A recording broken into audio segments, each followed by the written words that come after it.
Hey, thanks for joining me today. I want to talk to you today about the idea of being exhausted, finding rest in this culture of exhaustion, in this world of exhaustion. And I want to suggest maybe today that we have the wrong definition of the word rest. Most of us, when we think about the idea of rest, we're thinking just to push work off until later. Just to push work off until later and just to take a break from it. And when we do that, so often we just get stressed out. How many of you are like me? When you know you have to do something, you're more stressed out not working on it than you would be if you were just working on it. So sometimes, for me, I found a good way to turn stress around. When I'm stressed out, I turn stressed around and it's to eat desserts. And then that's no good for me either because I'm stressed out and I don't know what to do.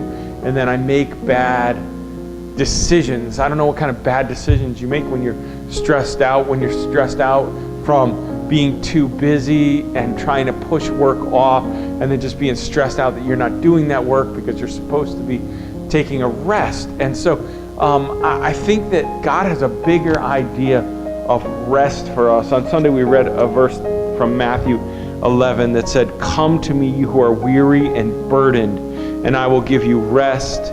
Take my yoke upon you and learn from me, for I'm gentle and humble in heart, and you will find rest for your souls." Learn from Him. How are we going to learn rest from God? I thought a good thing to do would be maybe to go to the beginning of the Bible and see how God rested.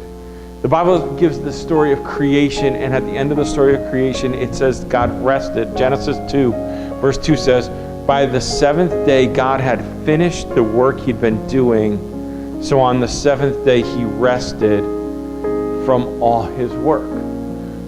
The idea that we always have about rest is that I'm going to just stop working and I'm going to have all this work that remains and that I have to get back to it, and we're often unable to rest because of that tension of what's unfinished. But God's idea of rest is the fact that God has finished something. He invites us to enter into His rest, not so much to enter into our rest. So even though we haven't finished everything, we're invited to join God in His rest that He finished creation. And then think about this. Jesus finished something great too. When He was on the cross, when He was paying for the debt of our sins, the sins of all mankind, the thing that leaves us the most unsettled of all things, when He was on the cross, He said, "It is finished," and He released His Spirit to God.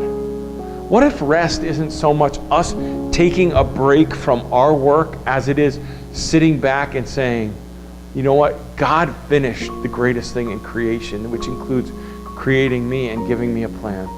Jesus finished the greatest work of salvation, that the sins that I couldn't pay for, He paid for on the cross, that I could be forgiven of my sins. What if rest is not taking a break from our work and with this idea that I need to get back to it in a few minutes? What if it's taking a break to recognize that God did the great work, that He created us, and that work is complete, that Jesus paid the debt for our sins on the cross, and that work is complete? What if rest isn't what I have to do?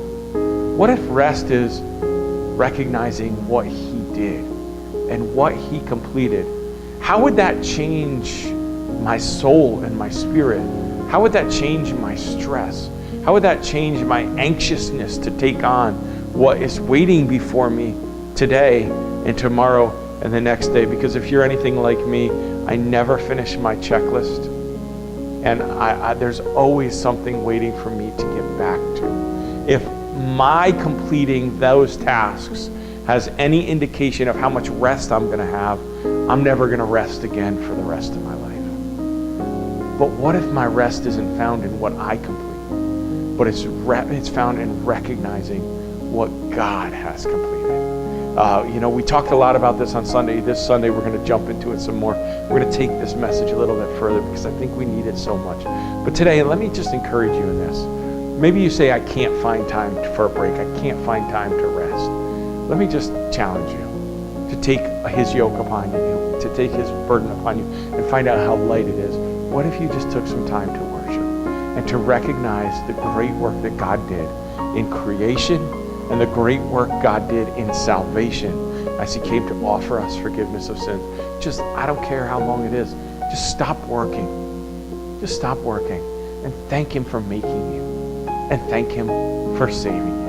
If you would thank him for making you and you would thank him for saving you, I think it would change the attitude of your work, and I think it would change the way you feel, I would think it would change your stress levels, and I think you could actually rest in him, maybe even when you're not resting. So anyhow, I'm going to explore this more on Sunday. If you have questions, go ahead and send them to me. God bless you, and keep growing.